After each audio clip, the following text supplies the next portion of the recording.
was on X, formerly known as Twitter, and I saw a lot of tweets where people were expressing a lot of contempt towards LeBron James due to them believing that Chris Bosh became basically a shell of himself when he joined the Miami Heat, and they were showing his highlights in Toronto. I need y'all to really listen to this. There's two sides to the coin, and you're not going to get a lot of people who are very unbiased and just tell you the truth of the matter.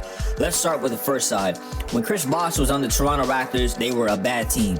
He was putting up good numbers on a really bad team. He played 7 years there.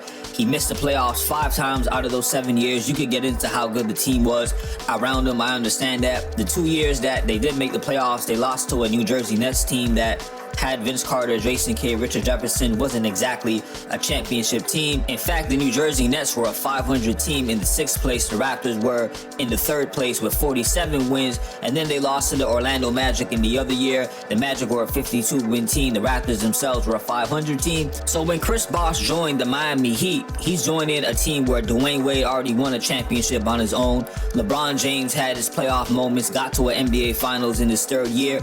He had to take a backseat and become more of a player that shoots on the perimeter because LeBron James and Dwayne Wade live in the paint. They drive. They're not exactly known as shooters. Bosh had to sacrifice his game in order to become a champion and win 2 rings and then get himself in the Hall of Fame. Now, here's the other side of the coin. A lot of people, and I saw Rich Paul, for example, saying that it wasn't a big 3, it was really a big 2. Chris Bosh was more of a professional. A lot of people don't give credit for Bosh being a two-way player, number one.